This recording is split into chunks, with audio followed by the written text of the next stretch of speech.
شاید حقیقت کی کوئی جھلک دیکھ لو۔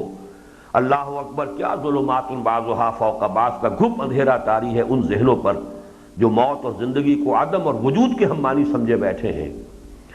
حقائق کے اس درجہ اور اس طرح درجہ بدرجہ اور طبقاً عن طبق انکشاف کے بعد اب ذرا محسوسات کی دنیا سے لب بندو چشم بندو گوش بند، یہ صوفیہ کا مقولہ ہے کہ جو میڈیٹیشن ہے، اندرونی طور پر انسان اپنی شخصیت کے اندر اپنے من میں ڈوب کر پا جا سراغ زندگی، تو اپنے آپ کو ایکسٹرنل ورلڈ سے ڈسکنیکٹ کرنا ضروری ہے۔ یہ جو ورلڈ آف سینسز جس کو ہم کہتے ہیں، تاکہ وہ سٹیمولائی نہ آ رہے ہو اور آپ یکسو ہو کر اپنی پوری توجہ کو اپنے باطن پر مرکوز کر سکیں۔ ورنہ کان کچھ سن رہا ہے تو آپ کی طبیعت ادھر، آنکھ کچھ دیکھ رہی ہے تو ادھر لپکے گی طبیعت۔ تو آنکھ بند کرو، لب بندو گوش بندو ہوش بند، چشم بندو گوش بند ہو کر وجدان کی لامتناہی فضا میں چشم تخیل کو وا کرو اور تسلسل حیات انسانی کا مشاہدہ کرنے کی کوشش کرو۔ اگر کر پائے تو کیا عجب، ایک عجیب سا کیف محسوس کرو گے اور سرور و مستی سے ہمکنار ہوگے۔ اور کیا عجب کہ تمہارے منہ سے نکل جائے سبحانی ما اعظم شانی۔ حضرت بایزید بستامی رحمۃ اللہ علیہ کی شتیات میں اس کا شمار ہے۔ شتیات انہیں کہتے ہیں کہ جب کوئی صوفی یا عارف کسی اس کیف اور سرور کے اندر وہ ایک مغلوب ہو کر کوئی بات ایسی کہہ بیٹھتا ہے زبان سے کہ جو ویسے یعنی ظاہری اعتبار سے وہ شریعت کے خلاف ہے، یعنی اپنی عظمت کا وہ احساس ہوا، میں کیا ہوں جو اللہ نے مجھے بنایا ہے، سبحانی پاک ہوں میں، کیا شان ہے میری، کیا میرا مقام ہے۔ تو یہی حقیقت کا ادراک ہے۔ لوگ آسان سمجھتے ہیں مسلمان ہونا۔ اب ذرا اس کو ڈائیگرام سے سمجھ لیجئے آپ۔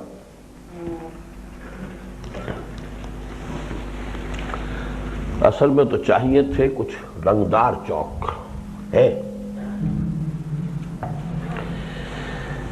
اب دیکھیے، میں یہاں سے ایک پوری اس کی لینتھ میں کھینچ رہا ہوں اس کو، تاکہ معلوم ہو کہ یہ لامحدود ہے کوئی ذات۔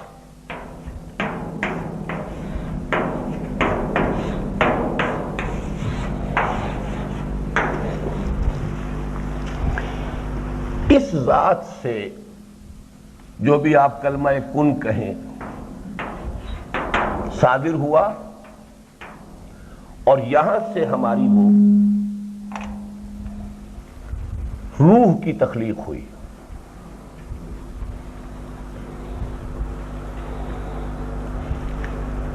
اس کے بعد اس میں عہد لینے کے بعد اس روح کو سلا دیا گیا۔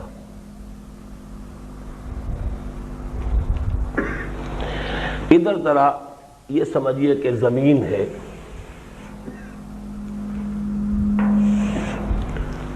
زمین پر اس پر ہم گفتگو کریں گے بعد میں، جو بھی حیوانی اور مادی سلسلہ حیات ہے اس سے ایک جسم وجود میں آیا، ماں کے پیٹ میں ایک فیٹس تیار ہو گیا۔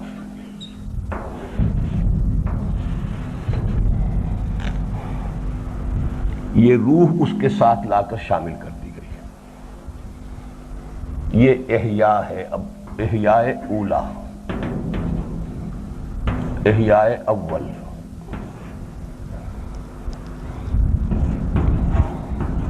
اماتہ اولا، یہ ہے ہماری تخلیق اول، قرآن کہتا ہے اس کو۔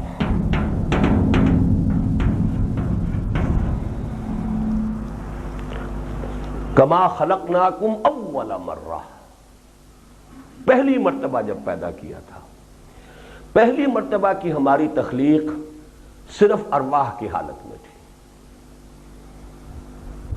لیکن وہ ارواح، ہر روح اپنے شعور ذات کے ساتھ موجود تھی۔ میں، میری روح، آدم کی روح، محمد کی روح صلی اللہ علیہ وسلم، ابراہیم کی روح، یہ ساری ارواح بیک وقت ہیں۔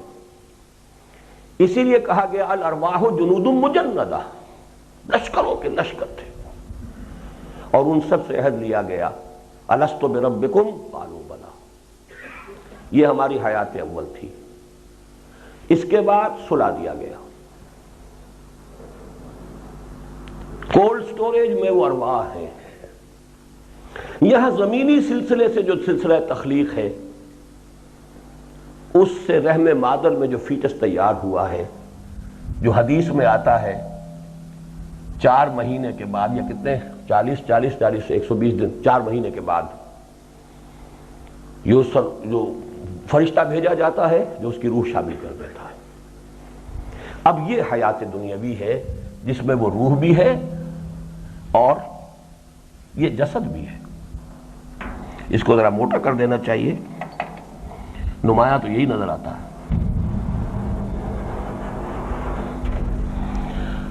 اب جو ہوا اماتہ ثانیہ، جو ہوگا میرا اور آپ کا اور بے شمار کا ہو چکا ہے. یہ جسم جہاں سے آیا تھا وہیں گیا،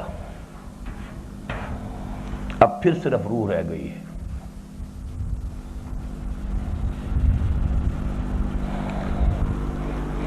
لیکن اس کو بھی باریک کرنا چاہیے، کیونکہ یہ موت کی نیند ایک ہے، نیم حیات، نیم شعوری.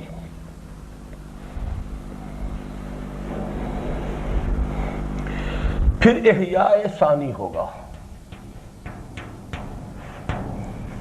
پھر ایک جسد دیا جائے گا.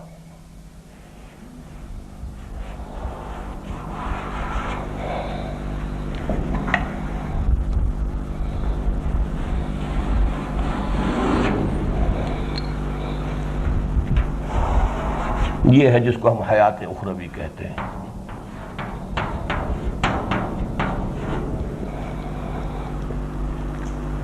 عام عقیدہ تو یہ ہے کہ یہی چلتا جائے گا ہمیشہ ہمیش کے لیے، چاہے وہ جہنم میں ہے اور چاہے وہ جنت میں ہے.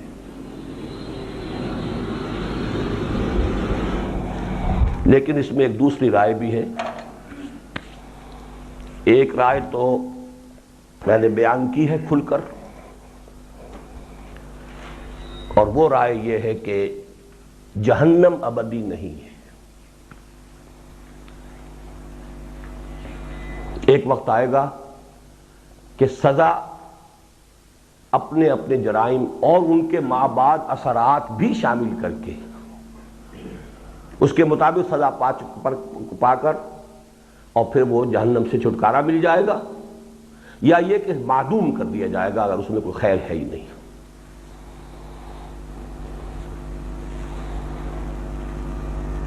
یہ امام ابن تیمیہ کی بھی رائے ہے اور ابن عربی کی، اس لیے مجھے اس کے کہنے میں کوئی باک نہیں. اور یہ ان چیزوں میں سے ہے کہ جس میں یہ 2 متضاد شخصیتیں جمع ہو گئی. ابن عربی شیخ اکبر ہیں متصوفین کے، ابن تیمیہ وہابیین کے. یہ دونوں تو ایک دوسرے کے ہر اعتبار سے اینٹی تھیسس ہیں، لیکن دونوں کے یہ امام اس بات پر متفق ہیں، اگرچہ اہل سنت والجماعت کا جو آفیشل عقیدہ وہ اس کے خلاف ہے. وہ جنت اور جہنم دونوں کو ابدی مانتے ہیں. اور ایک رائے یہ ہے کہ ایک وقت میں آ کر جنت بھی ختم ہو جائے گی، روح انسانی جہاں سے صادر ہوئی تھی وہیں لوٹ جائے گی، ذات باری تعالی.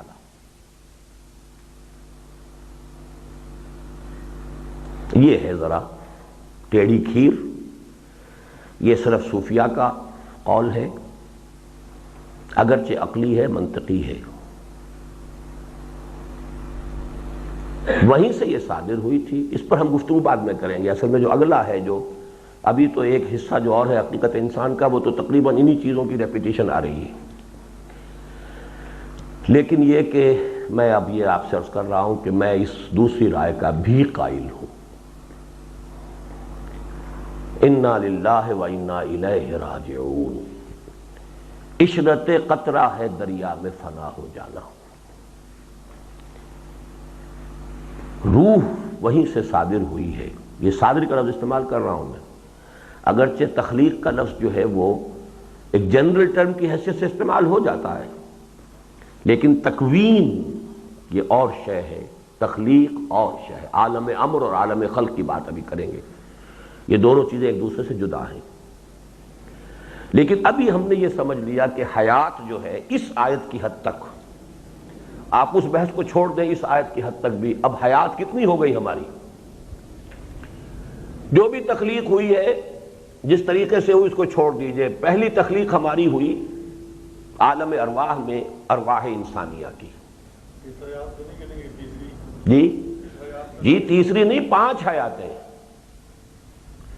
میرے نزدیک، تو ویسے تو 5 حیات ہیں، نیند کے مشابہ ہے یہ بھی، سو گئے، وجود تو ختم نہیں ہوا ہے، ارواح ہے، سوئی ہوئی ہے، لیکن ویسے 3 آپ کہیں گے صحیح ہے۔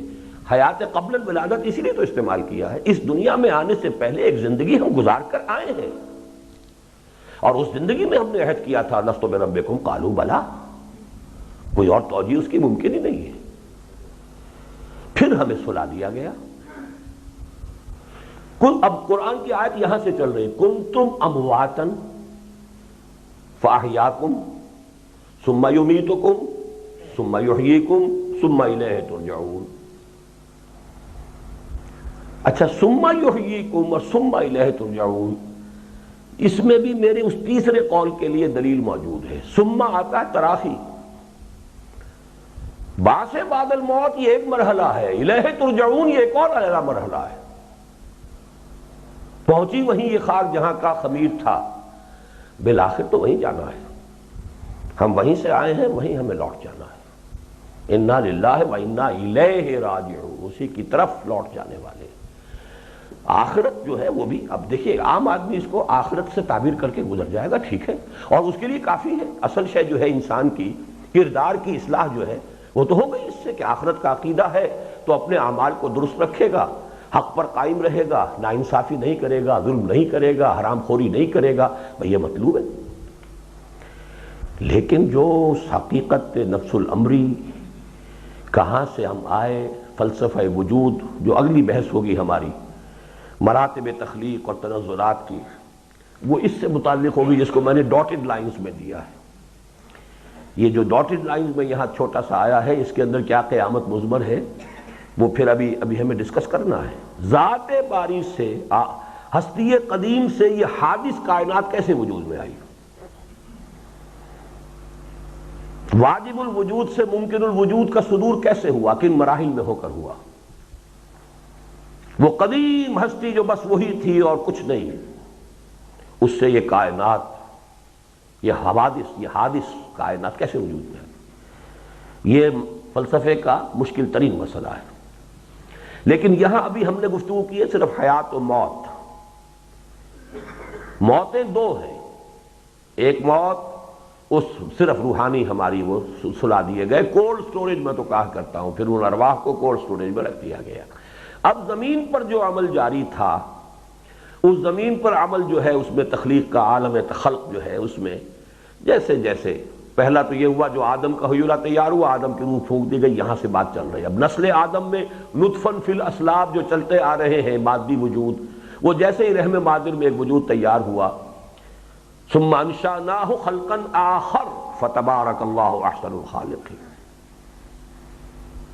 وَلَقَدْ خَلَقْنَا الْإِنسَانَ مِنْ صُلَالَةٍ مِّن طِينٍ ثُمَّ جَعَلْنَاهُ نُطْفَةً فِي قَرَارٍ مَّكِينٍ ثُمَّ خَلَقْنَا النُّطْفَةَ عَلَقَةً فَخَلَقْنَا الْعَلَقَةَ مُضْغَةً فَخَلَقْنَا الْمُضْغَةَ عِظَامًا فَكَسَوْنَا الْعِظَامَ لَحْمًا ثُمَّ أَنشَأْنَاهُ خَلْقًا آخَرَ فَتَبَارَكَ اللَّهُ أَحْسَنُ الْخَالِقِينَ۔ یہ سارا نطفہ مضغہ یہ سب ہو گیا، ہڈیاں بن گئیں، گوشت چڑھ گیا، اب ایک اور تخلیق ہوئی ہے۔ وہ تخلیق کیا ہے جو حدیث میں آیا کہ 40 دن جو ہے رحم مادر میں نطفے کی شکل میں ہوتا ہے انسان، 40 دن پھر وہ مضغہ ہوتا ہے، علقہ ہوتا ہے، پھر مضغہ ہوتا ہے، پھر اللہ تعالیٰ فرشتے کو بھیجتا ہے فَيَنْفَخُ فِيهِ الرُّوحُ، اس میں وہ روح پھونک دیتا ہے۔ لوگوں نے اسے جان سمجھ رکھا ہے، حالانکہ بے جان تو نطفہ بھی نہیں تھا۔ اب یہ حقیقت جو ہے تو آج مجھے معلوم ہے نا، ہمارے مفسرین کو نہیں معلوم تھی تو نہیں معلوم ہو سکتی تھی۔ ان میں سے کس نے دیکھا اس سپرمیٹوزوئن کو دوڑتے ہوئے مائکروسکوپ کے نیچے کہ انہیں پتا ہو کہ یہ تو جاندار شے تھی نطفہ، وہ بے جان تھوڑا ہی تھا۔ اسی طرح وہ ایک سیل جو ماں کی طرف سے آ رہا ہے بیضہ، وہ بے جان تھوڑا ہی ہے۔ Every cell is a living organism. تو دونوں نطفے زندہ تھے، مرد کا بھی عورت کا بھی، دونوں جمع ہوئے نطفت امشاج نبتلیہ فجعلناہ سمیعا بصیرا. وہ نطفہ امشاج ہے، وہ بڑھ رہا ہے، اس کے جو ہے سیلز پر سیلز ڈیوائیڈ ہوتے چلے جا رہے ہیں. اب وہ ایک بال بن گئی ہے بہت بڑی سیلز کی. تو کیا یہ سب مردہ شے ہے؟ حیات تو تھی، لیکن یہ حیات حیوانی تھی ابھی صرف. اب جا کر روح شامل کی گئی. اب حیات جو ہے وہ در حقیقت حیات انسانی بنی، اس لیے کہ انسان تو اصل عبارت اس روح سے ہے. جب مرے گا وہ گئی، وہ روح بھی جائے گی اور اپنے ساتھ کچھ اور بھی لے جائے گی. اس حیات انسانی کا اور حیوانی کا بھی ایک خلاصہ لے جائے گی، جان نفس ساتھ لے کر جائے گی. اسی سے ریجنریٹ ہوگا پھر ایک جسد. بعد سے بعد الموت جو ہے وہ جسد ہی کی شکل میں پھر ایک جسد دیا جائے گا، تاکہ جو ہم نے کمائی نیکیوں یا بدیوں کی جسد کے حوالے سے کی تھی، جسد ہی کے ذریعے سے اس کی جزا خیر اور شر کی ہمیں ملے. یہ ہے در حقیقت وہ جنت اور دوزخ کا. اسی لیے وہاں پر جنت کے اندر حوریں بھی ہیں، اور اس لیے وہاں پر جو بھی ساری نعمتیں دنیا کی ہیں وہ سب ملیں گی. میں ان کو لٹرل سینس میں لیتا ہوں، لیکن وہ سب نزل ہے، وہ ابتدائی ہے. اس کے بعد جو اصل ضیافت ہے وہ تو ہے ما لا عین رات ولا اذن سمعت وما خطر علی قلب بشر. اصل نعمتیں وہ ہیں. اور آخری شے جو ہے، آخر سوچئے انسان کے اندر جو ہے وہ جذبہ، یہ کھاتے رہیے پیتے رہیے تو کھانے پینے کی لذت ہی ختم ہو جائے گی آپ کی. یہ ساری چیزیں یہ تو آپ کی تسکین، تاکہ جن جن چیزوں سے آپ نے اپنے ہاتھ روکے رکھے دنیا کے اندر کہ یہ حرام ہے، وہ جو بھی آپ نے کیا ہے اس کی بھرپور تسکین آپ کو دے دی جائے. ایبسولوٹلی لاجیکل اور بالکل منطقی بات ہے، اس کی تسکین ہونی چاہیے، پوری تسکین، پوری سینشول گریٹیفیکیشن جو یہاں آپ نے اس لیے نہیں کی کہ اللہ کا حکم ہے، اس حلال اور حرام کی وجہ سے اپنے اوپر قلغنیں رکھی، وہاں پر اس کی پوری تسکین ہو جائے گی، فل سیٹسفیکشن. لیکن کیا اس سے وہ اصل انسان جو ہے وہ اس کی جو اصل پیاس ہے وہ بجھ جائے گی؟ وہ تو روح کی پیاس ہے. وہ تو یہاں پہ دنیا میں رہتے ہوئے بھی کتنے ہی انسان ایسے ہیں جنہیں ان چیزوں سے کوئی رغبت ہی نہیں، کوئی دلچسپی نہیں. وہ اللہ کی محبت جو ہے وہ اسی کے اندر جو ہے ان کو سرور ہے اور کیف ہے. تو ظاہر بات ہے کہ وہاں کیا ہوگا؟ تو آخری چیز جو ہے وہ تو عشرت قطرہ ہے، دریا میں فنا ہو جانا. یہ لیکن بات جو ہے یہ عام کہنے کی نہیں ہے، کرنے کی نہیں ہے، لیکن یہ کہ فلسفہ اور منطق اور حکمت کا یہی تقاضا ہے. اور یہی چیز جیسے ایک درجے میں تو کم سے کم وہ ابن عربی اور ابن تیمیہ دونوں اس کے بھی متفق ہیں. اور وہ تو اتنی پختہ بات ہے نا، جیسے میں نے اپنے دونوں جمعوں کی تقریروں میں کہا ہے، اللہ تعالیٰ نیکی کا اجر جتنا چاہے دے، 1000 گنا دے، کروڑ گنا دے، اس کی مرضی ہے، فضل ہے، بغیر حساب جتنا دے. جرم کی سزا صرف بقدر جرم ہوگی، اس سے زائد نہیں دے سکتے. اور آپ نے کتنے ہی جرم کیے ہوں، آپ نے فرض کیجئے کہ 80 برس معصیت ہی میں گزار دیے، پھر بھی لیمیٹڈ ہے.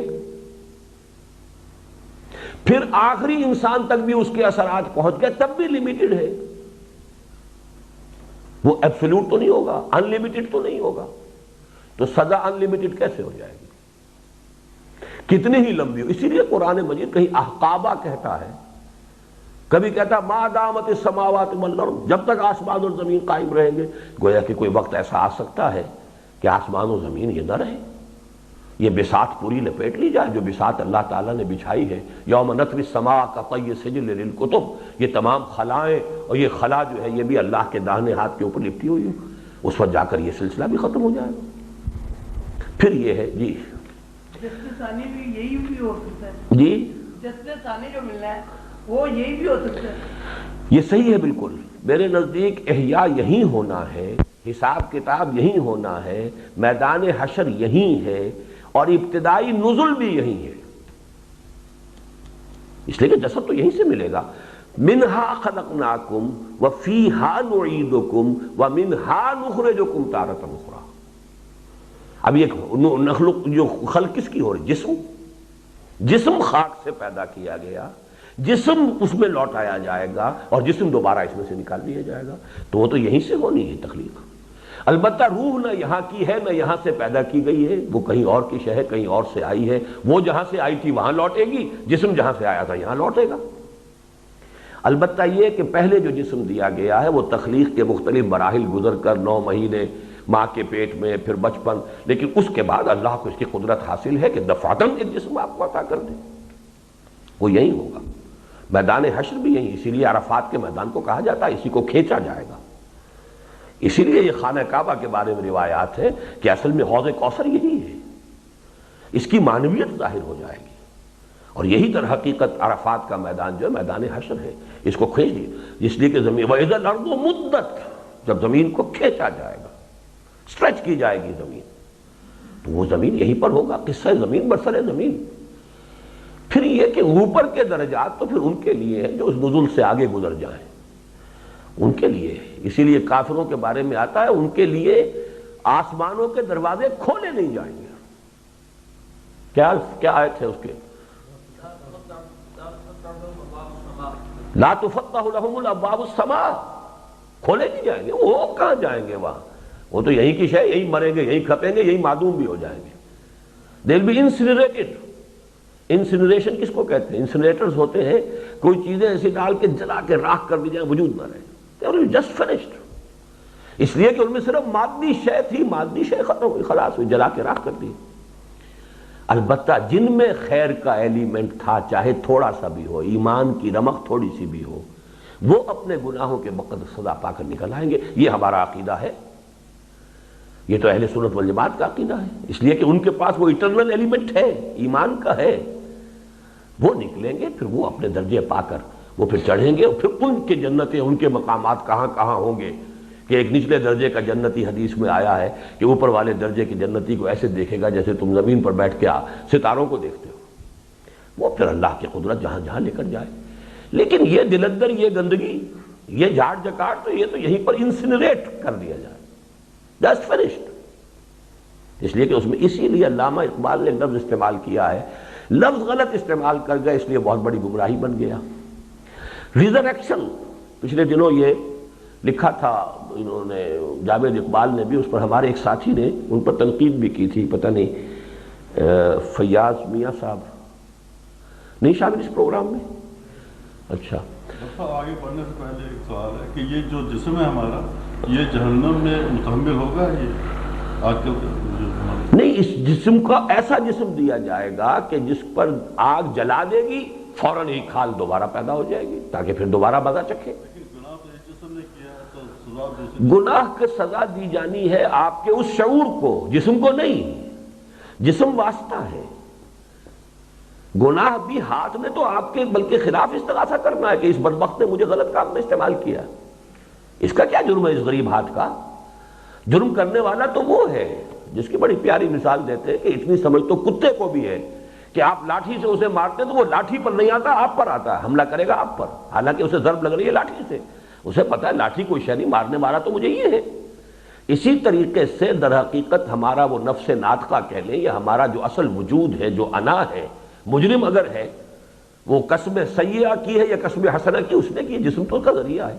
البتہ چونکہ اس کے ذریعے سے کیا ہے تو اس کے لیے جو اس کو جو دینا ہے، اس شعور کو جو سزا دینی ہے، وہ در حقیقت ایک جسم ہی اسی کی طرح کا دے کر اسی کے ذریعے سے آئے گا، جس کا کہ وہ عادی ہے۔ یہاں پر بھی آگ سے جل جاتی تھی کھال تو تکلیف ہوتی تھی نا، اب وہ وہاں پر بھی وہ تکلیف آپ کو اسی ذریعے سے، البتہ وہ کھال ایسی ہوگی کہ وہ کھال جو ہے وہ جھلس جائے گی، دوبارہ تیار ہو جائے گی۔ وہ روح کے ساتھ ہوگی۔ اس پہ ذرا بعد میں، ابھی ذرا اس کو مسئلے کو ختم کر لیجیے۔ ریزریکشن کا فرمایا، ہاں، ریزریکشن کے بارے میں اقبال نے جو کہا ہے، it is to be earned, یہ حق نہیں ہے، یہ کمانا پڑتا ہے، کسب۔ یعنی در حقیقت اصل میں وہاں ایٹرنیٹی اگر کہا جائے تو وہ بات صحیح ہے کہ آدمی کے لیے بقائے دوام یہ کوئی عطیہ نہیں ہے، بلکہ یہ تو اسے ارن کرنا ہوگا۔ اگر وہ نیکی اور خیر اتنی کما لے کہ اپنی اس انا کو، اپنی اس خودی کو اتنا مضبوط کر لے کہ وہ موت کا صدمہ اور موت کے مراحل جو ہے اور تمام مراحل کے اندر قائم رہے، تو اس کو ایٹرنیٹی حاصل ہو جائے گی۔ تو دوام در حقیقت وہ انسان اپنے کسب سے، اپنے اعمال سے ایک حق کے طور پر حاصل کرتا ہے۔ It is to be earned, not to be bestowed۔ لیکن یہ کہ وہاں الفاظ کچھ ایسے غیر محتاط سے ہو گئے ہیں جس سے یہ متبادر ہوتا ہے کہ گویا کہ ریزریکشن سب کا نہیں ہوگا، سب کو دوبارہ زندہ نہیں کیا جائے گا، بلکہ جن لوگوں نے اپنی خودی کی تعمیر کر لی اور خودی کو مضبوط کر لیا، ریزریکشن صرف انہی کی ہوگی، جبکہ ہمارے نزدیک ریزریکٹ تو ہر انسان کیا جائے گا، بعث بعد الموت ہر انسان کے لیے، چاہے وہ برا تھا، اچھا تھا، عالم تھا، جاہل تھا، کسے باشد ریزریکشن ہوگی۔ بلکہ شیخ احمد سرہندی رحمۃ اللہ علیہ تو حیوانات کی ریزریکشن کے بھی قائل ہیں، اور وہ یہ ہے کہ حیوان بھی دوبارہ پیدا کیے جائیں گے، اور پھر جو بھی انہوں نے ایک دوسرے پر زیادتیاں کی، کسی نے کسی کو سینگ مارا ہے، وہ سینگ کا بدلہ اس سے دلوایا جائے گا، پھر انہیں معدوم کر دیا جائے گا، یہ ان کی رائے ہے۔ واللہ یہ اصل میں بعض چیزیں ایسی ہوتی ہیں کہ ہم تو ڈرتے ڈرتے کہتے ہیں، بہرحال ان کا وہ مقام ہے، وہ دھڑلے سے کہتے ہیں، وہ ایسے کہتے ہیں جیسے کہ وہ دیکھ رہے ہوں، ظاہر بات ہے کہ وہ اپنے اپنے مقام کا فرق ہے۔ تو اس حوالے سے وہ ان کی یہ بات جو ہے وہ انہوں نے کہی ہے کہ ہے ایسا، حیوانات بھی ہوں، لیکن انسانوں میں سے بھی اس سے جو منطقی نتیجہ نکلتا ہے کہ انسانوں میں سے بھی جو نرے حیوان تھے ان کو بھی ان کے اعمال کے بقدر سزا دے کر اور پھر ختم کرو بابا ان کو کسی طریقے سے، اب آخر جان چھوٹے ان کی، وہ بھی تو نرے حیوان تھے۔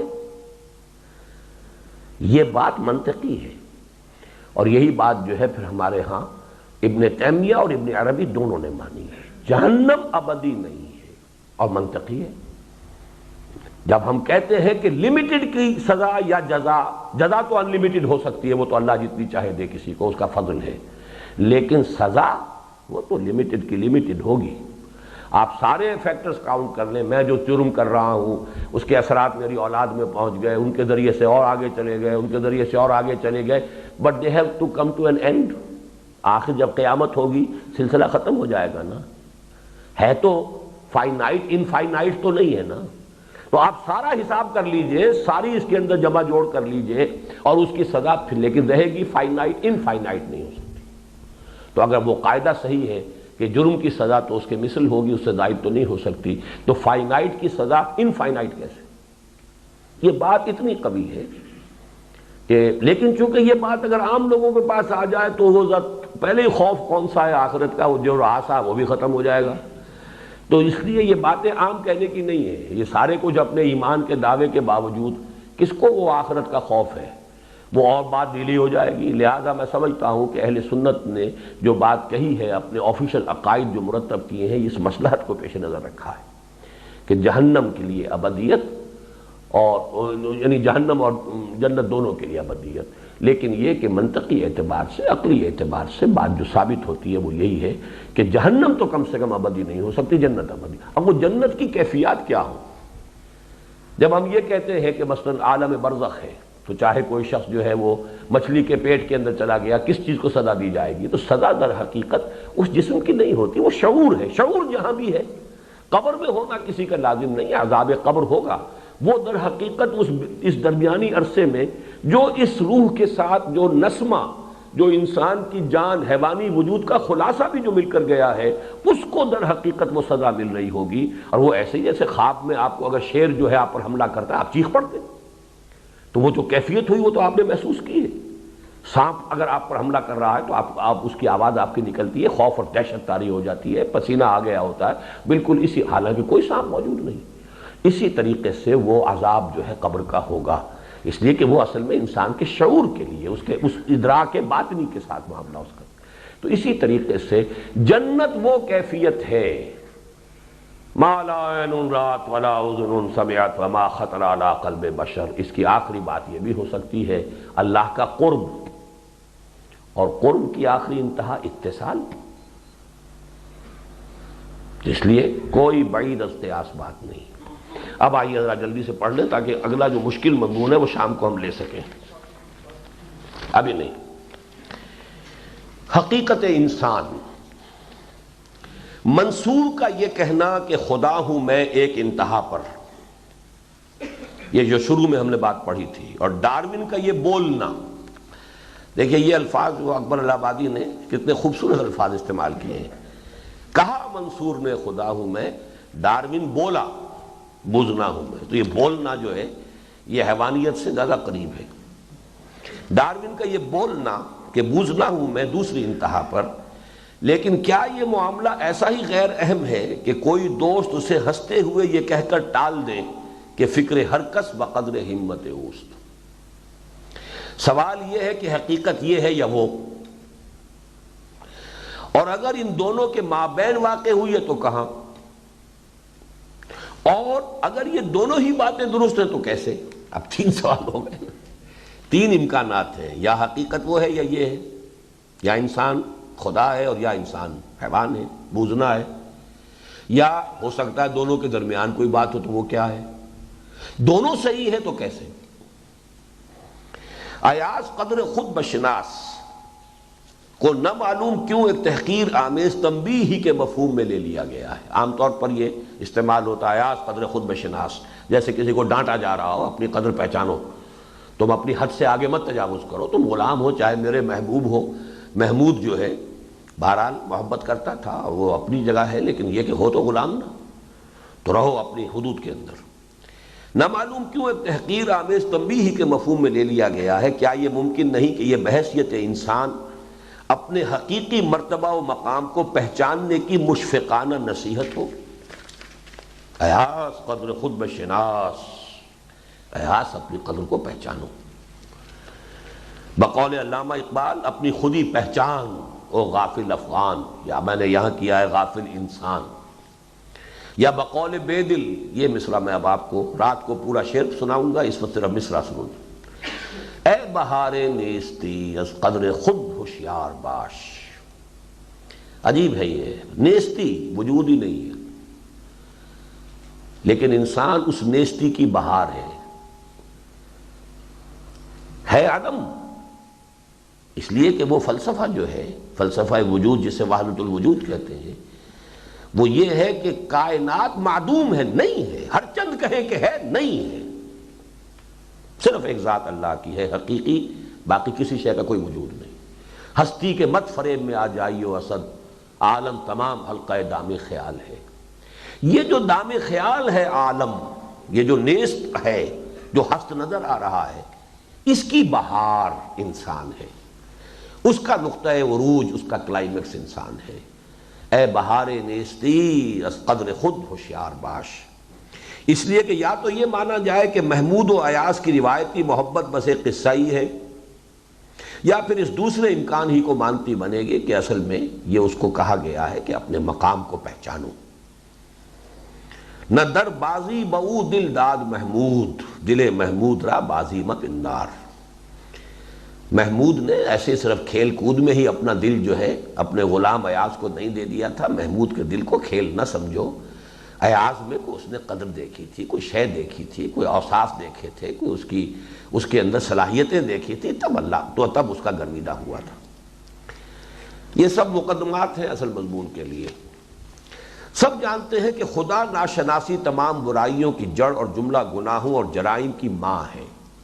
سب سے مراد یہ کہ جو بھی دینی مزاج رکھنے والے لوگ ہیں، جب آپ خدا کو نہیں پہچانیں گے تو ظاہر بات ہے کہ اب گناہ ہوں گے یا معصیت ہوگی، لیکن بہت کم ہے جو یہ جانتے ہو کہ اس سب سے بڑے گناہ کی نقد سزا جو اس دنیا ہی میں انسان کو ملتی ہے وہ ہے خود فراموشی۔ خدا ناشناسی کی سزا خود فراموشی۔ وَلَا تَكُونُوا كَالَّذِينَ نَسُوا اللَّهَ فَأَنسَاهُمْ أَنفُسَهُمْ أُولَٰئِكَ هُمُ الْفَاسِقُونَ۔ ان لوگوں کے مانند نہ ہو جانا جنہوں نے اللہ کو بھلا دیا، اللہ سے غافل ہو گئے، تو اللہ نے انہیں اپنے آپ سے غافل کر دیا۔ یہ ہے وہ آیت مبارکہ جسے اقبال کہتے ہیں کہ یہ میرے فلسفہ خودی کا مبدا ہے، منبع ہے، سرچشمہ ہے، سورس۔ خدا کو بھلاؤ گے تو اپنے آپ سے مراد کیا ہے؟ اپنے جسم سے تو غافل نہیں ہوتا انسان، اپنی حیوانی ارجس سے تو غافل نہیں، پیٹ سے غافل نہیں، اپنے جو بھی شہوت کے تقاضے ہیں ان سے غافل نہیں، اپنے آرام و آسائش سے غافل نہیں۔ جسم ذرا بیمار ہو جائے تو بھاگا پھرتا ہے، دوڑا پھرتا ہے ڈاکٹروں کے پیچھے، اور کہاں کہاں سے علاج کرا کے آتا ہے، 7 سمندر پار سے۔ تو غافل کس چیز سے؟ اس اپنے حیوانی وجود سے تو غافل کوئی بھی نہیں، بلکہ توجہ مرکوز ہی اس پر ہے۔ معلوم ہے کوئی اور حقیقت وجود ہے ہماری جس سے انسان غافل ہوتا ہے. وہ حقیقت وجود وہ اور ہے کیا؟ یہاں ہے سارا فلسفہ، جس کو میں نے بارہا آپ کو اپنے دروس میں اپنشد کے اس جملے کے حوالے سے بیان کیا ہے. Man in his ignorance identifies himself with the material sheaths which encompasses real self. ایک انسان کا اپنا حقیقی وجود ہے، اس کے اوپر غلاف چڑھے ہوئے مادے کے. انسان اپنی جہالت میں ان غلافوں کو سمجھ بیٹھتا ہے یہ میں ہوں، حالانکہ یہ تو در حقیقت مادی غلاف ہے. تو حقیقت میں کوئی اور شے ہے جو اس کے اندر مستور ہے. لیکن اس کو پہچانو گے اگر خدا کو پہچانو گے. خدا کو نہیں جانو گے اس کو بھی نہیں پہچانو گے، پھر اپنے آپ کو حیوان سمجھو گے اور حیوان ہی کی حیثیت سے زندگی گزارو گے. یہ آیت جو ہے وَلَا تَكُونُوا كَالَّذِينَ نَسُوا اللَّهَ فَأَنسَاهُمْ أَنفُسَهُمْ، ان لوگوں کے مانند نہ ہو جاؤ جنہوں نے اللہ کو بھلا دیا تو اللہ نے انہیں اپنے آپ سے غافل کر دیا. ہندسا میں ہر دعویٰ یعنی تھیورم کا ایک عکس کانورس ہوتا ہے، چنانچہ اسی دعوی حق کا عکس بھی کسی عکاس حقیقت کی زبانی یوں ادا ہوا من عرف نفسہ فقد عرف ربہ. جس نے اپنے آپ کو پہچان لیا اس نے اللہ کو پہچان لیا، اپنے رب کو پہچان لیا.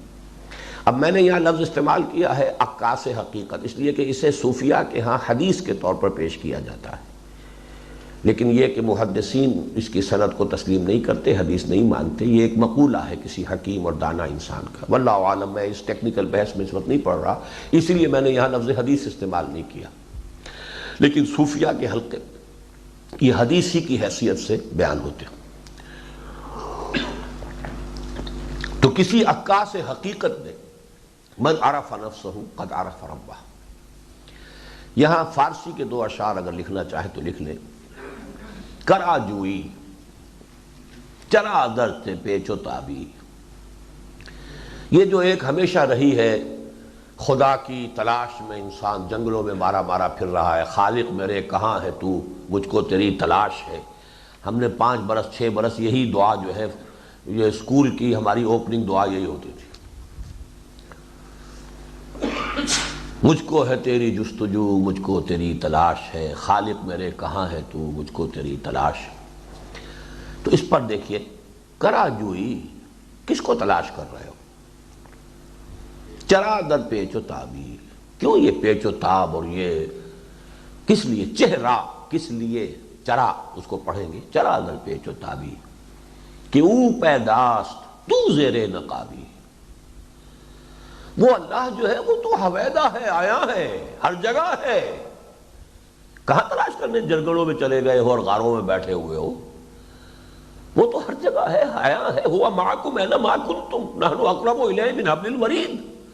وہ چھپا ہوا نہیں ہے، تو زیر نقابی، تو پردے میں آیا ہوا، تو محجوب ہے. تو نے اپنی توجہ ادھر سے ہٹا لی ہے، تو لگا ہوا ہے اپنی دنیاوی خواہشات ہی کے اندر، جو ہم پڑھ چکے ہیں پچھلے مضمون میں. تو زیر نقابی، تو محجوب ہے. اسی لیے جو کتاب کا نام رکھا شیخ علی حجویری رحمۃ اللہ علیہ نے کشف محجوب. محجوب انسان ہو جاتا ہے، پردے میں وہ آ جاتا ہے، اوٹ میں وہ ہے. اغیب و ذو اللطائف لا یغیب، میں غائب ہو جاتا ہوں. وہ جو ذو اللطائف ہے، لطیف ہے اللہ تعالیٰ کی ذات، وہ کہاں غائب ہوتی ہے؟ وہ تو ہر جگہ حاضر ہے. ہوا معکم میں نہ معکم، غائب تو میں ہوں. اسی لیے مولانا اصلاحی صاحب کی تعبیر بڑی خوبصورت ہے، غالباً فرائی صاحب کی ہے، کہ یؤمنون بالغیب سے مراد با یہاں پر لیتے ظرف کے طور پر، غیب میں ہوتے ہوئے ایمان رکھتے ہیں. ہم غیب میں ہیں، اللہ غیب میں نہیں ہے. اغیبو، میں غائب ہوتا ہوں. بذو اللطائف لا یغیبو وارجوہ رجاء لا یخیبو، میں اس سے جو توقع رکھتا ہوں وہ توقع جو ہے وہ میری توقع کو، میری امید کو وہ مایوسی میں نہیں بدلے گا. تو کرا جوئی کسے تلاش کر رہے ہو؟ چرا در پیچ و تابی، کیوں اس پیچ و تاب اور اسی کشمکش میں گزری میری زندگی کی راتیں، کبھی سوز و ساز رومی، کبھی پیچ و تاب راضی. یہ وہ پیچ و تاب ہے جو فلاسفہ کو ذات باری تعالیٰ میں ہوا ہے. تلاش خود کنی، تلاش او کنی، جز خود نہ بینی، تلاش خود کنی جز او نہ یابی۔ اگر اس کو دیکھو گے تو بس اپنے ہی آپ کو دیکھو گے، اس کو تلاش کرو گے یا اپنے آپ کو تلاش کرو گے تو اسے پاؤ گے۔ وہی ربط اور تعلق ہے، من عرف نفسہ فقد عرف ربہ۔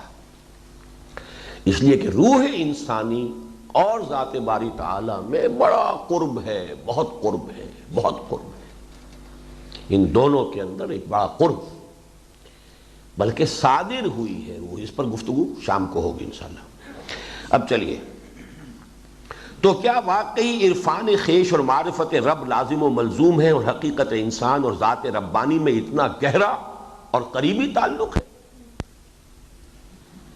وَلَا تَكُونُوا كَالَّذِينَ نَسُوا اللَّهَ فَأَنسَاهُمْ أَنفُسَهُمْ۔ صرف اس آیت کے اوپر بھی تو یہ سارا دلیل نکل آئے گی کہ انسان کے حقیقت باطنی اور ذات باری تعالیٰ میں بڑا گہرا ربط ہے۔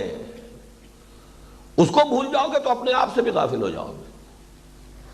ان مسائل کے حل کے ضمن میں اگر انسان صرف حواس ظاہری سے حاصل شدہ معلومات اور محض انہی پر مبنی استدلال پر دار و مدار رکھے تو جواب اس کے سوا اور کیا ہو سکتا ہے کہ انسان بھی بس ایک حیوان ہے، دوسرے حیوانات کے مقابلے میں ذرا ترقی یافتہ حیوان۔ البتہ وجدان کی وادیوں میں پرواز کی جائے جیسے عظیم شعراء نے کی تو حقیقت کچھ اور نظر آتی ہے، اور مسئلے کا پورا تشفی بخش حل تو وحی آسمانی کے دستگیری کے بغیر ممکن ہی نہیں۔ اب چھوٹا سا لطیفہ اور اس میں، پھر اس کے بعد اصل مضمون شروع ہوگا۔ ایک واقف اور عارف بزرگ کے سامنے شکوہ کیا گیا، حضرت اب تو بڑا انانیت کا دور ہے، دورہ ہے، ہر شخص اس مہلک مرض میں گرفتار ہو چکا ہے۔ یہ مولانا سید سلیمان ندوی رحمۃ اللہ علیہ لاہور آئے ہوئے تھے، تو ان کی محفل میں میرے ایک کلاس فیلو گئے تھے، وہاں سے یہ سن کر آئے تھے۔ ایک صاحب نے کہا جی بڑی انانیت کا دور ہے، یعنی تکبر، اپنی رائے، اپنا جو انانیت ہے، بس اس کا دورہ ہے۔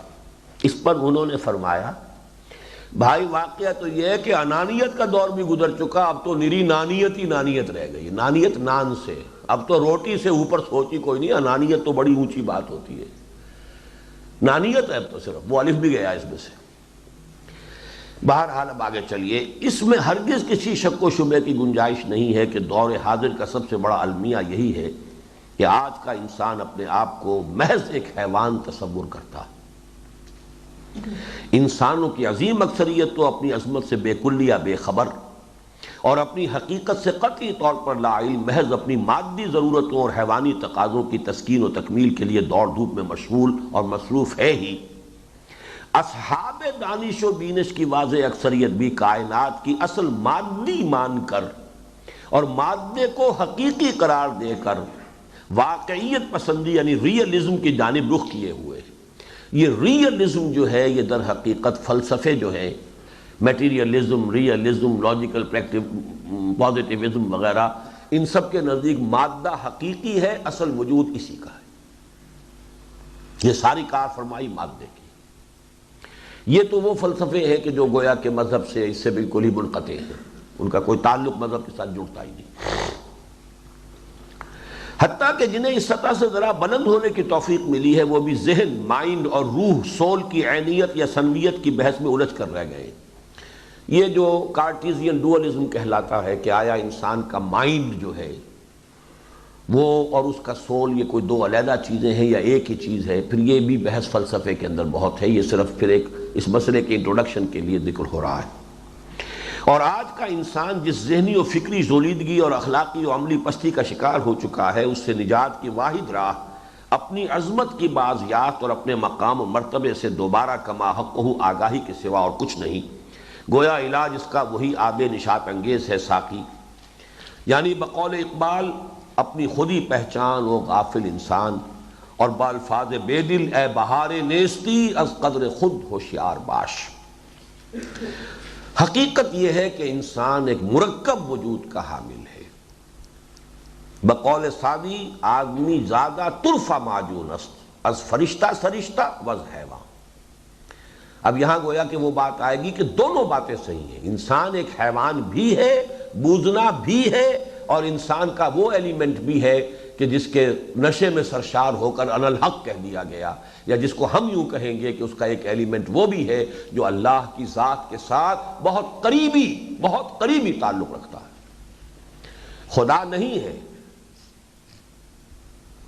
ہر چند خدا کی ذات نہیں ہے علی کی ذات، لیکن نہیں ہے ذات خدا سے جدا علی۔ یہ غالب کا شعر ہے۔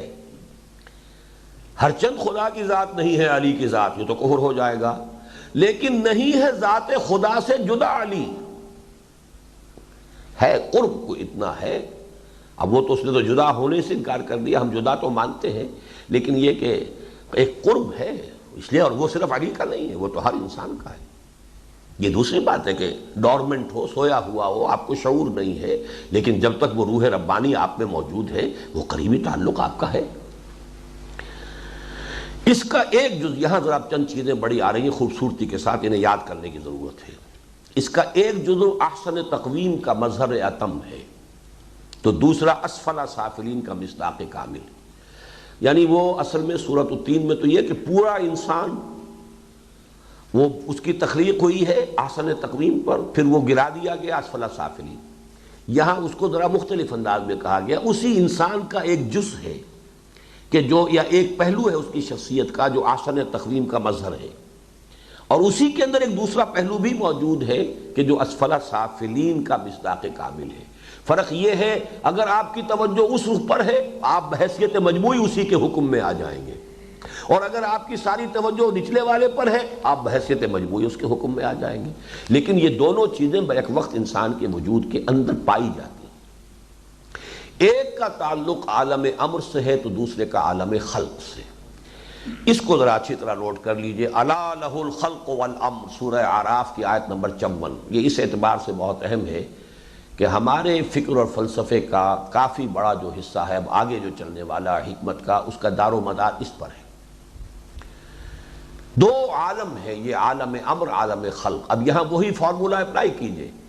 قرآن مجید کا ایک عامی جو قاری ہے، پڑھنے والا ہے، وہ اس کا یہ مفہوم لے گا اسی نے تخلیق کیا، اسی کا حق ہے کہ حکم دے۔ ٹھیک ہے، 100% درست ہے۔ یہ زمین اللہ کی ہے، رب کی دھرتی رب کا نظام، یہ وہی بات ہو گئی۔ اس نے خلق کیا، اسی کا حق ہے کہ حکم دے۔ الا لہ الخلق والامر۔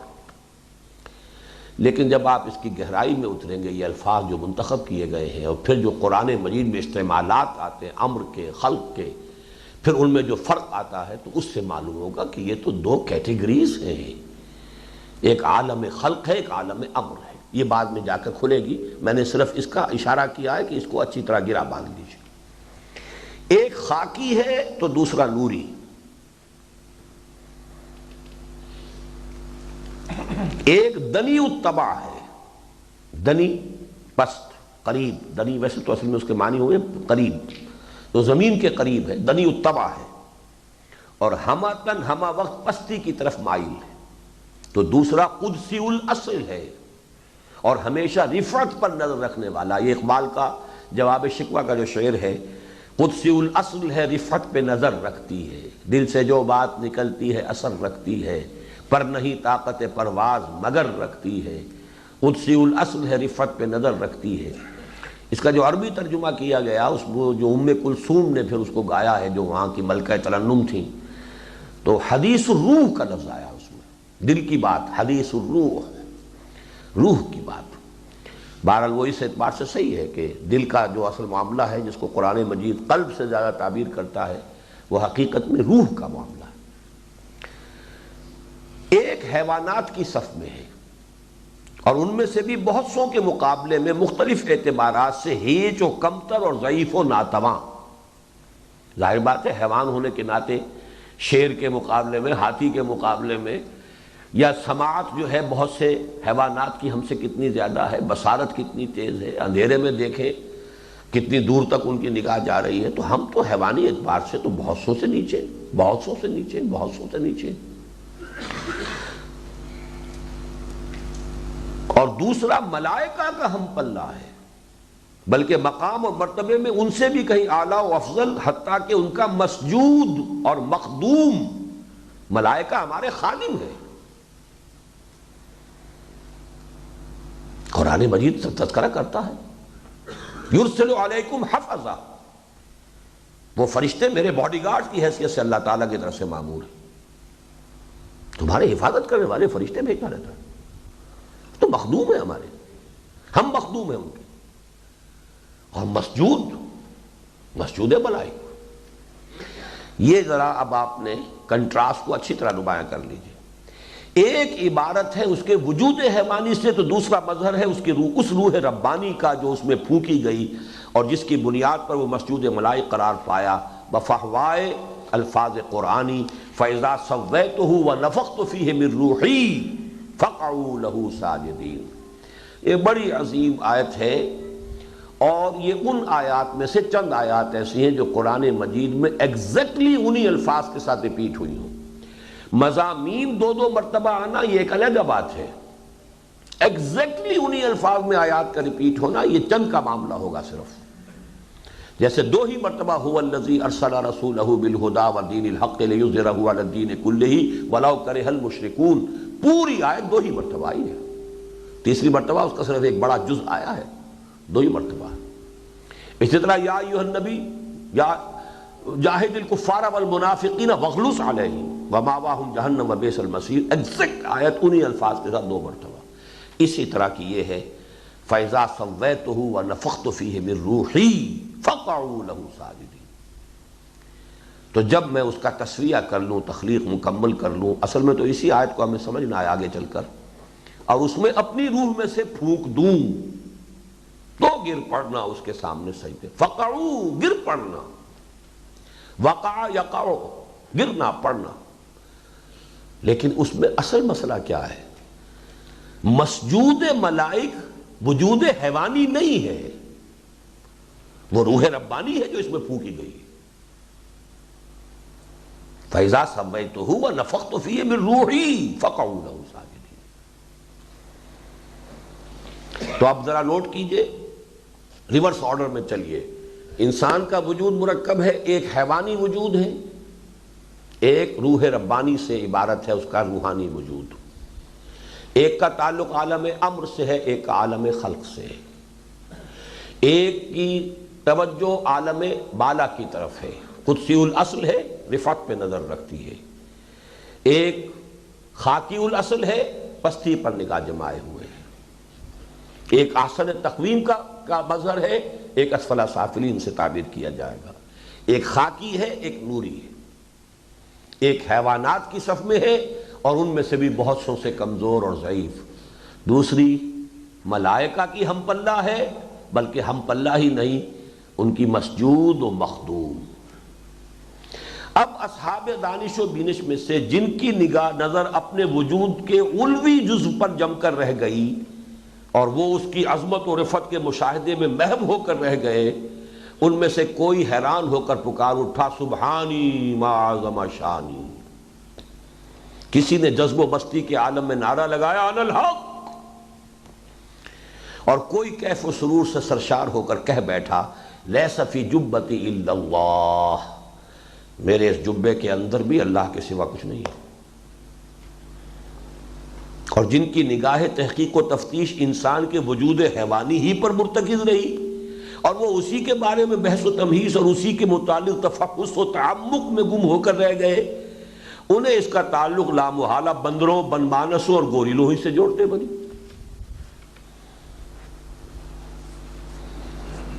یہاں بھی اگر چاہیں تو فارسی کے اشعار لکھ لیں،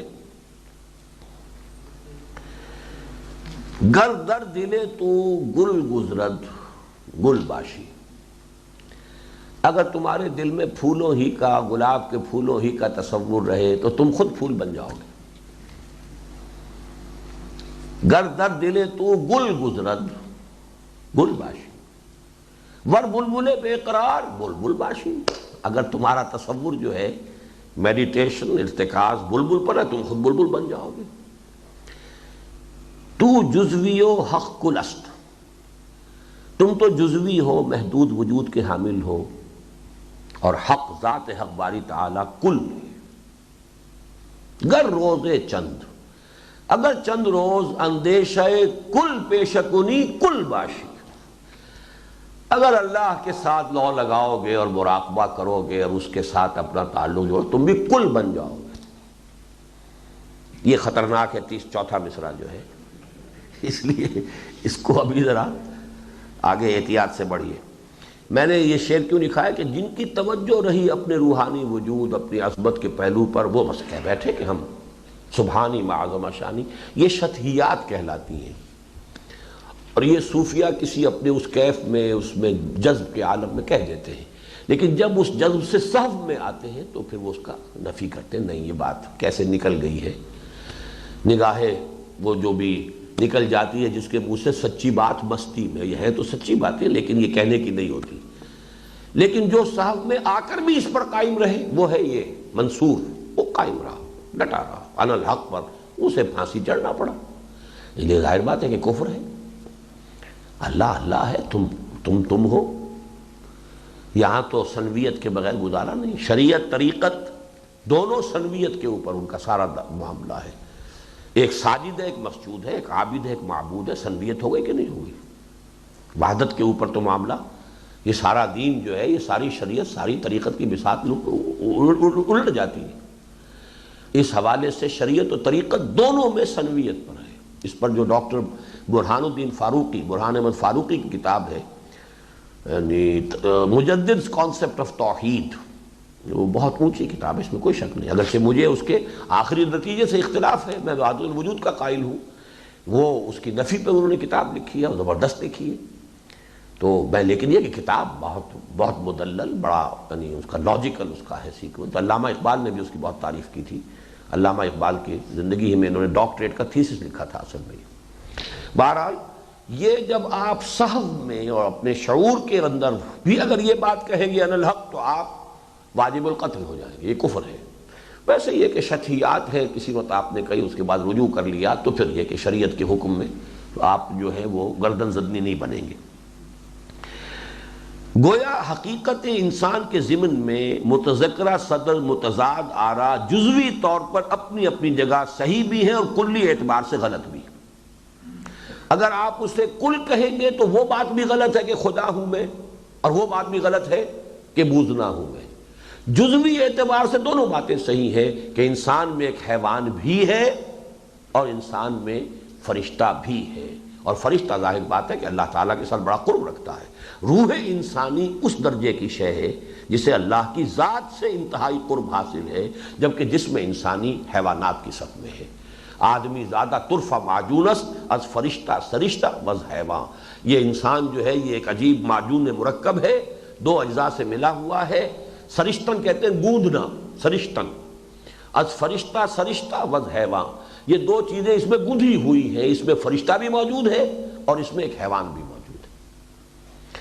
واضح رہے کہ وجود انسانی کے یہ دونوں اجزاء ترکیبی، ہاں بلکہ ایک جملہ رہ گیا، گویا حقیقت انسان کے ضمن میں متذکرہ صدر متضاد آرا جزوی طور پر اپنی اپنی جگہ صحیح بھی ہے اور کلی اعتبار سے غلط بھی، اور مسئلہ زیر بحث کا کوئی حل اس کے بغیر ممکن نہیں کہ انسان کو دو متضاد اجزاء سے مرکب تسلیم کیا جائے۔ یہ ہے متضاد کا لفظ کہ جس کو یہاں پہ نوٹ کیجئے کہ مولانا مودودی کا وہ پورا تھیسس جو ہے، جو انہوں نے اسلام کے روحانی نظام میں بلڈ کیا ہے، کہ یہ تصور ہی غلط ہے کہ انسان کے اندر روح اور جسم جو ہے اس کے تقاضے جو ہے متضاد ہیں، کوئی مختلف چیزیں ہیں، یہ در حقیقت اس جڑ کی جو ہے جڑ کے اعتبار سے اس پورے تصور کی نفی، اور یہ حقیقت منکشف نہیں ہوگی تو پھر یہ در حقیقت یہ ان حقائق میں سے ہے دین، اور یہ قرآن کی بات ہے، یہ اس سے دور کی باہر کی بات نہیں ہے۔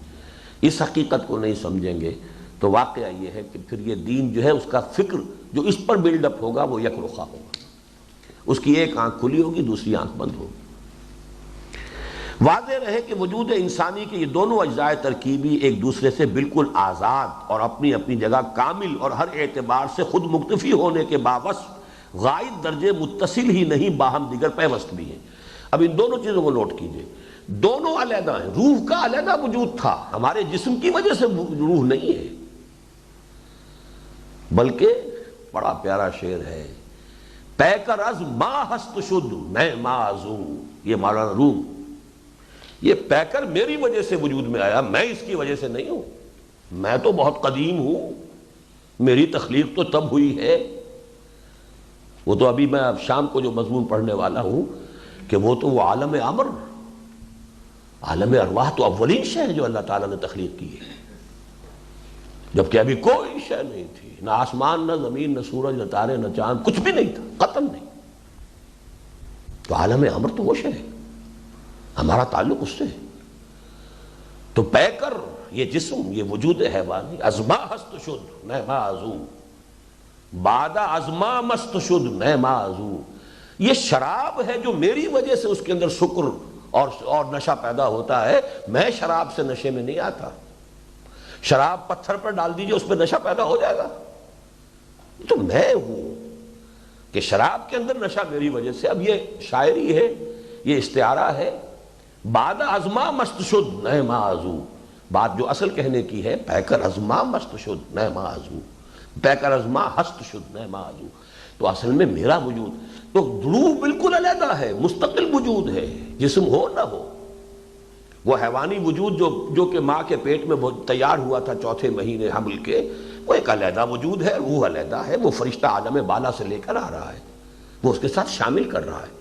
تو یہ دونوں وجود انڈیپینڈنٹ آف ایچ ادر، مستقل بذات وجود ہیں، یہ بات ہے اصل میں۔ کیونکہ میرے دروس میں جو بھی آپ نے سنا اس میں پہلی بات تو بالکل واضح ہوگی آپ کے سامنے، دو وجود ہیں، نوٹ کیجئے، انڈیپینڈنٹ آف ایچ ادر، خود اپنی جگہ پر ہر وجود خود مکتفی ہے، مکمل ہے، کوئی ایک دوسرے پر ڈیپینڈ نہیں کر رہا۔ جاندار ہے، کتا ہے، جیسا جاندار ہے، اس میں روح نہیں ہے، جان ہے۔ ہمارا وجود بھی ہو سکتا تھا انسان، اور جیسا کہ قرآن کہتا ہے کہ وہ مر چکے ہیں، اے نبی یہ زندہ نہیں ہے، یعنی روح ان کی ختم ہو چکی ہے، روح ان کی سلب کی جا چکی ہے، یا روح جو ہے ان کے دل کے اندر جو ہے مقبرہ بن کر دفن ہو چکی ہے۔ جیسا کہ حضور نے فرمایا پھر دل اس طرح بند ہو جاتا ہے، اس طرح بند، مقبرہ بن گیا، روح اندر دفن ہو چکی ہے۔ لہذا اب تو یہ حیوانی وجود ہے، ان کا حیوانی وجود چل پھر رہا، حیوان ابو جہل ہے جو چلتا پھرتا نظر آ رہا ہے۔ اے نبی آپ دیکھتے ہیں کہ یہ آپ کی طرف دیکھ رہے ہیں؟ نہیں دیکھ رہے، یہ آپ کی بات سنتے نہیں سن رہے۔ اب اس کی بھی ایک تعبیر وہ ہوگی جو عامی آدمی گزرے گا یہاں سے کہ ہاں توجہ نہیں کر رہے، اس لیے کہہ دیا گیا۔ حقیقت میں یہ دیدن دیگر آموز سنیدن دیگر آموز، وہ کون سی آنکھ ہے ابو جہل کی جو اندھی ہو گئی ہے؟ یہ آنکھ تو اندھی نہیں تھی، ابو لہب کو تو بڑے بڑے دیدے جن کو کہتے ہیں، بڑی بڑی آنکھیں تھیں، نہایت خوبصورت انسان۔ ابو لہب کہا اس لیے گیا، سرخ و سفید رنگت، آنکھیں بڑی بڑی، بہت حسین انسان، انگارہ، تو وہ کوئی مردہ عثمانی میں تو نہیں تھا، حیوان ابو لہب ہے، انسان ابو لہب مر چکا ہے۔ یہ حقیقت ہے کہ جس کو سمجھنے پر دار و مدار ہے دین کی اصل حقیقت، دین کا جو اصل موضوع ہے۔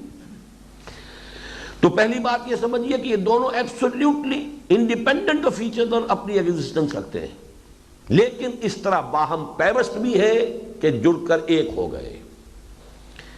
فہم غائب درجے متصل نہیں، باہم دیگر پیوست بھی ہیں۔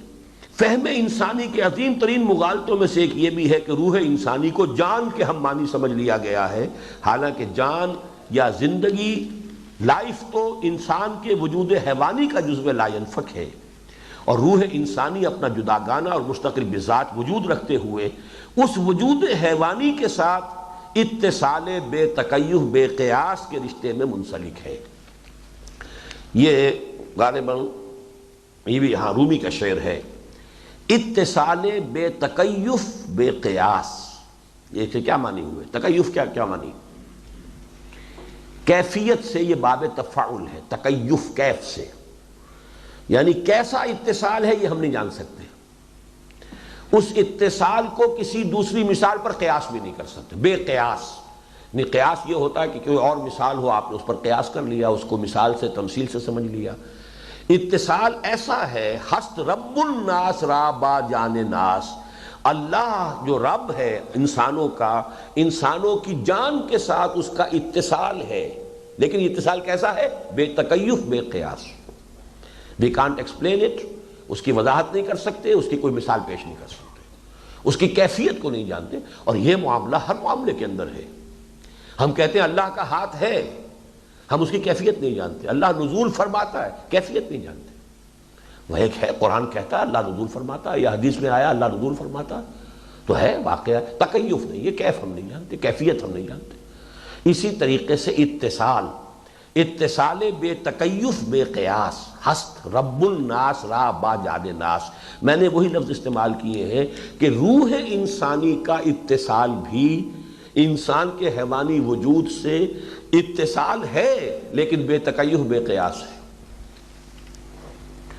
روح کے وجود حیوانی کے اس اتصال کے ضمن میں کہاں اور کیسے کے سوالات ویسے ہی لا ینحل ہیں جیسے خود یہ سوال کہ جان اور جسم کے تعلق کی نوعیت کیا ہے، کس نوعیت کا ہے اور کس عضو سے متعلق ہے۔ یعنی آج بھی ہمیں معلوم نہیں، ساری آپ فزیولوجی پڑھ جائیے، رائٹس فزیولوجی اتنی موٹی، جان کہاں ہے؟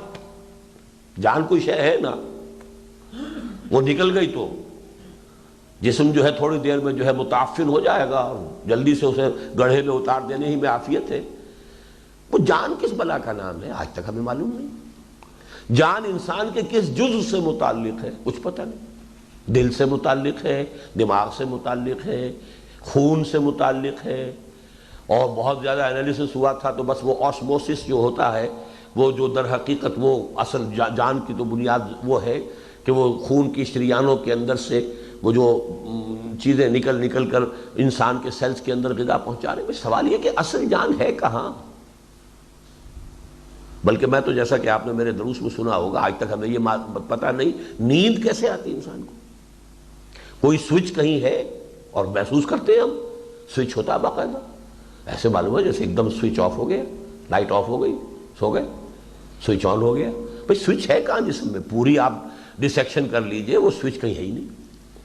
تو اگر یہ فینومینا ہمیں معلوم نہیں تو روح کا کیسے معلوم ہو جائے گا؟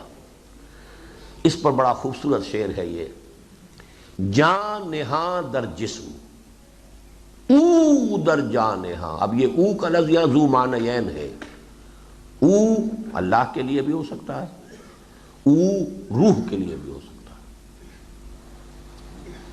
جان نہاں در جسم، میری جان میرے جسم میں چھپی ہوئی ہے، او در جان نہاں، اور اللہ کہہ لیں یا روح، وہ بھی تو روح ہے، روح امر جو کہا گیا بالروحی، واحد متکلم کے صیغے کے ساتھ اس کی اضافت ہے۔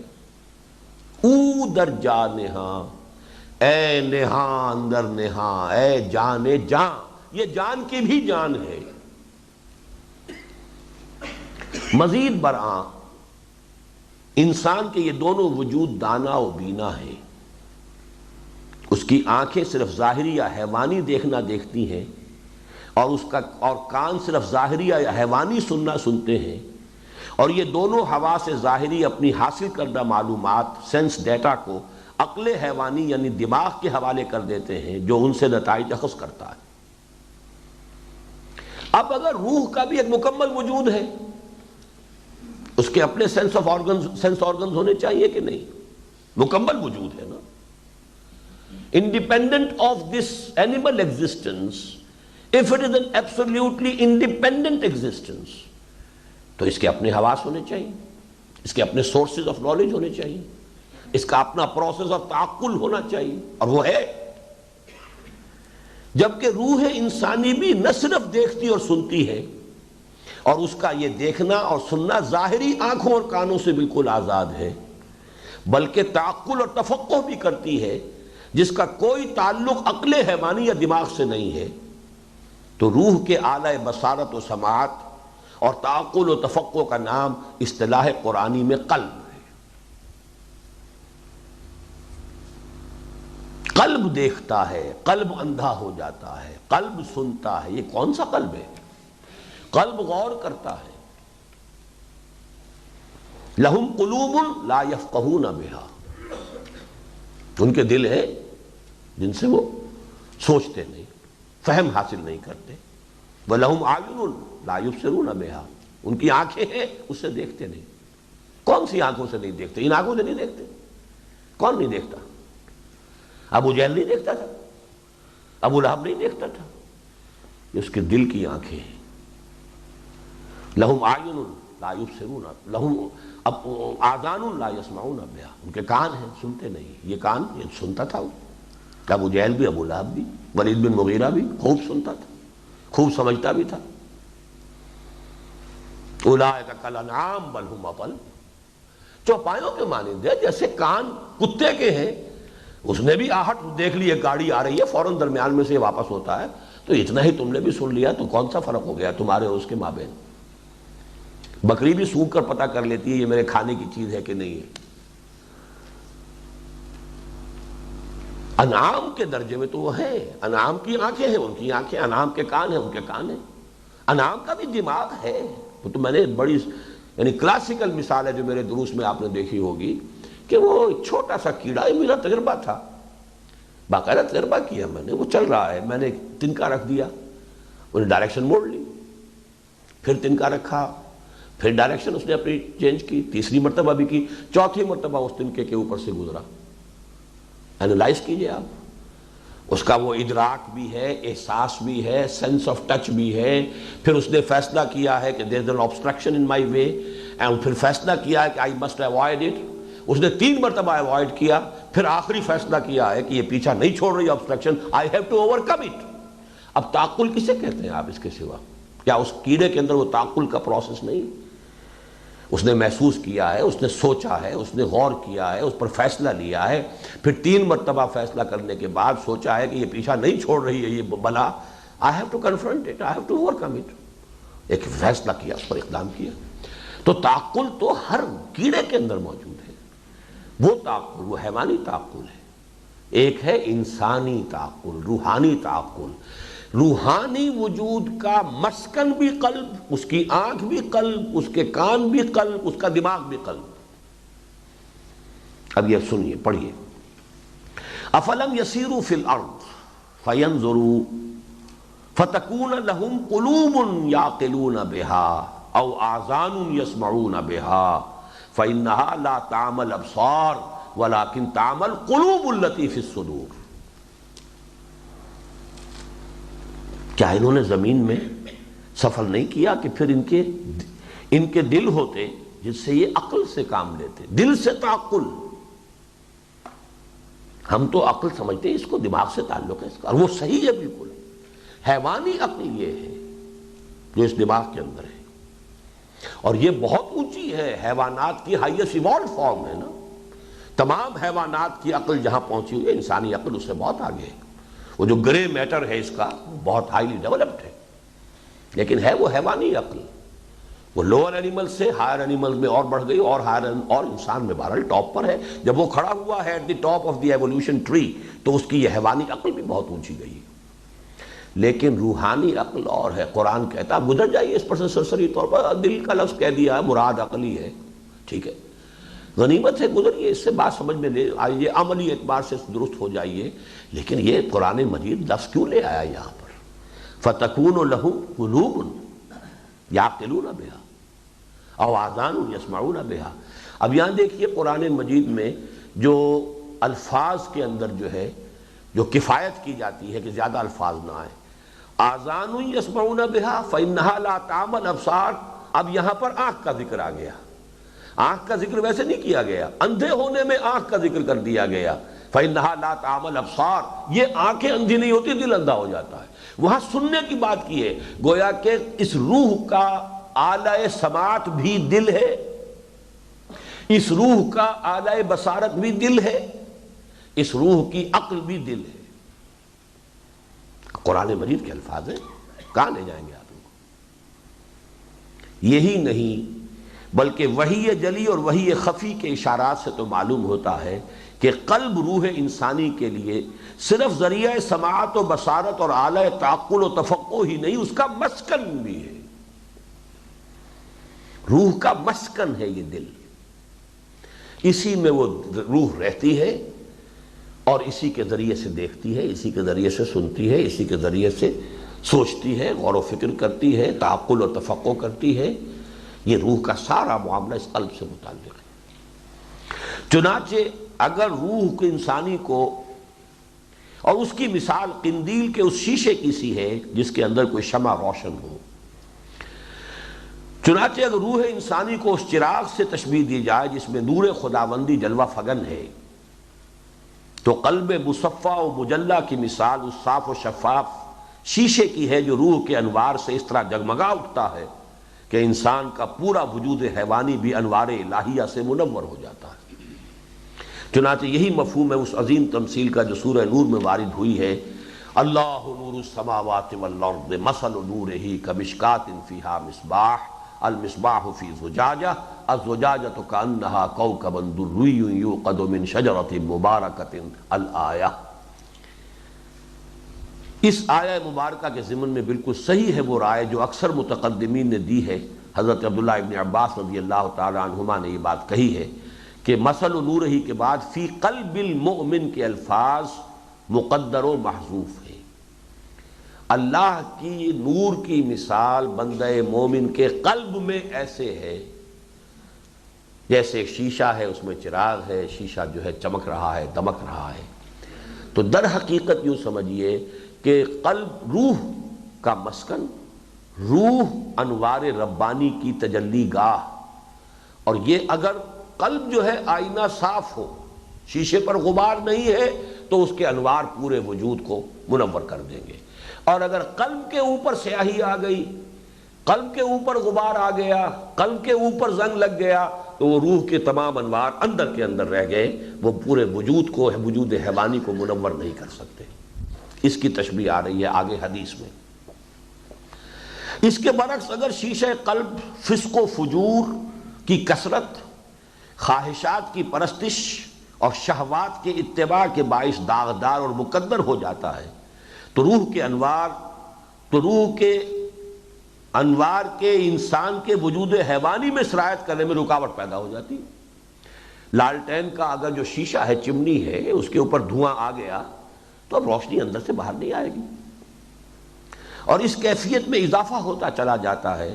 اس طور سے جس کی وضاحت وحی خفی یعنی اس حدیث نبوی صلی اللہ علیہ وسلم میں ملتی ہے۔ رواہ احمد و ترمذی و ابن ماجہ عن ابی ہریرہ وقال ترمذی ھذا حدیث حسن صحیح۔ ترمذی، ابن ماجہ اور حضرت ابو ہریرہ سے روایت ہے، ان المؤمن اذا اذنب کانت نقطۃ سوداء فی قلبہ۔ ایک مومن جب کوئی گناہ کرتا ہے تو اس کے دل کے اوپر ایک سیاہ داغ پڑ جاتا ہے۔ فَإِن تَابَ وَاسْتَغْفَرَ سُقِلَ قَلْبُهُ یا سَقُلَ قَلْبُهُ، دونوں اس کے مفہوم ہو سکتے ہیں۔ سُقِلَ قَلْبُهُ غالباً صحیح ہے۔ پھر اگر توبہ کرتا ہے، استغفار کرتا ہے، تو اس کا دل جو ہے وہ سیکل ہو جاتا ہے، پالش ہو جاتا ہے، وہ غبار اور وہ نقطہ جو ہے سیاہ وہ دھل جاتا ہے۔ وَإِن زَادَ، اگر گناہ میں زیادتی کرتا ہے، زادت، وہ سیاہی بھی بڑھتی چلی جاتی ہے، حتیٰ تعلو قلبہ، یہاں تک کہ وہ پورے دل کے اوپر چھا جاتی ہے۔ فَذَلِكُمُ الرَّأْنُ الَّذِي ذَكَرَ اللَّهُ تَعَالَى كَلَّا بَلْ رَأْنَ عَلَىٰ قُلُوبِهِمْ مَا كَانُوا يَكْسِبُونَ۔ یہ ہے وہ رین جس کا ذکر اللہ نے سورہ مطففین میں فرمایا ہے کہ بلکہ ان کے دلوں کے اوپر ان کے اعمال کی وجہ سے رین، زنگ آ گیا ہے۔ یہ آتا ہے، اور قلب کے اوپر جب یہ زنگ آ گیا، اب روح جو ہے وہ اندر دفن ہو گئی، جسم سے سلسلہ منقطع ہو گیا، وجود حیوانی اب سکہ اس پر نفس امارہ ہی کا چلے گا، ان النفس لامارۃ بالسوء۔ اور اس عمل فنومنن کی یہی وہ منطقی انتہا ہے جسے وحی جلی میں ختم قلوب اور طبع قلوب سے تعبیر کیا گیا، فرمایا گیا بفاوائے الفاظ قرآنی، ختم اللہ علی قلوبہم وعلی سمعہم وعلی ابصارہم غشاوۃ ولہم عذاب علیم، عذاب عظیم۔ اللہ نے مہر کر دی ہے ان کے دلوں پر اور ان کے کانوں پر اور ان کی آنکھوں پر پردہ ہے، اور ان کے لیے بہت بڑی سزا ہے۔ اور دوسری آیت اولئک الذین طبع اللہ علی قلوبہم وسمعہم وابصارہم واولئک هم الغافلون۔ اللہ، یہی وہ لوگ ہیں جن کے دلوں، کانوں اور آنکھوں پر اللہ نے مہر لگا دی ہے، اور وہی ہیں حقائق اور معارف سے غافل اور بے خبر۔ ایک حدیث جو اسی مضمون کے اس میں الفاظ آئے ہیں، یہاں تک کہ حضور نے مٹھی بند کر کے کہا، دل ایسے ہو جاتا ہے بند گناہوں کی کثرت کی وجہ سے، اور یہ بند جو ہے یہ گویا کہ قبر کے اوپر آپ نے آخری سلے رکھ کے اور روح جو ہے اس کے اندر دفن کر دی۔ اور یہی وہ کیفیت ہے جسے قرآن انسان کی روحانی موت سے تعبیر کرتا ہے، اس لیے کہ اس حال میں انسان کے وجود حیوانی کا اس روح ربانی سے تعلق بالکل منقطع ہو جاتا ہے جس نے اسے شرف انسانیت عطا فرمایا تھا۔ فَإِذَا سَوَّيْتُهُ وَنَفَخْتُ فِيهِ مِن رُوحِي فَقَعُوا لَهُ سَاجِدِينَ، کنیکشن منقطع ہو گیا، وجود حیوانی اس سے بالکل محروم۔ نتیجتاً، اور اس کا نہاں خانہ قلب روح کی قبر کی صورت اختیار کر لیتا ہے، نتیجتاً انسان کی صورت میں ایک دو ٹانگوں پر چلنے والا حیوان باقی رہ جاتا ہے، جو حقیقت انسان کے اعتبار سے ایک چلتے پھرتے مقبرے اور متحرک تعزیے کے سوا اور کچھ نہیں ہوتا۔ اولئک کالانعام بل ہم اضل، یہ چوپایوں کے مانند ہے بلکہ ان سے بھی زیادہ گئے گزرے، ان سے بھی زیادہ گمراہ، اس لیے کہ چوپایوں کو تو وہ شے دی نہیں گئی تھی۔ اور میرے نزدیک یہی وہ روح ربانی ہے اصل میں اس آیہ مبارکہ میں جس کا تذکرہ ہے، اِنَّا عَرَضْنَا الْأَمَانَةَ عَلَى السَّمَاوَاتِ وَالْأَرْضِ وَالْجِبَالِ فَأَبَيْنَ أَن يَحْمِلْنَهَا وَأَشْفَقْنَ مِنْهَا وَحَمَلَهَا الْإِنسَانُ إِنَّهُ كَانَ ظَلُومًا جَهُولًا۔ یہ روح ربانی اور کسی شے میں آسماں بار امانت نہ تواں کشت نہ تواں گشت کشید، آسماں کے لیے اس بار امانت کا اٹھانا جو ہے اس کے لیے ممکن نہیں تھا۔ قرائے فال بنا میں من دیوانہ صدن، یا ہم دیوانوں ہی کے حق میں یہ اللہ کی امانت آنی تھی، وہ امانت ہے۔ روح ربانی کا امین ہونا معمولی بات ہے، جس کی وجہ سے مسجود ملائک بنا ہے۔ اب جو اس روح کے وجود ہی کے منکر ہو جائیں، اب ظاہر بات ہے کہ وہ بہرحال دین کا ایک نظام تو ان کے سامنے ہے، اس نظام کو قائم کرنے کی جد و جہد بھی ان کے سامنے ہے، اور یہ دین کے حصے ہیں، ان کی اہمیت ہے۔ میں پھر عرض کر رہا ہوں جو میں نے کل عرض کیا تھا، کہیں یہ ساری ہمارے مطالعے اور سوچ کا نتیجہ برعکس نہ نکل آئے۔ جیسا کہ میں نے کئی مرتبہ کہا ہے، 1 ایئر کورس کے اندر بڑے خطرات مضمر ہیں، بڑا جو ہے اس کا جو ہے ہمیں نیگیٹو ریزلٹس بھی ملے ہیں، لیکن اس کے باوجود میں اپنے اس فیصلے پر قائم ہوں کہ بہرحال میں نہیں چاہتا کہ زیادہ کثیر تعداد میں لوگ جمع ہو جائیں اور ہوں وہ ڈم اینڈ ڈیف قسم کے لوگ، کوئی فائدہ نہیں۔ میرا دل برماہی نہیں آیا،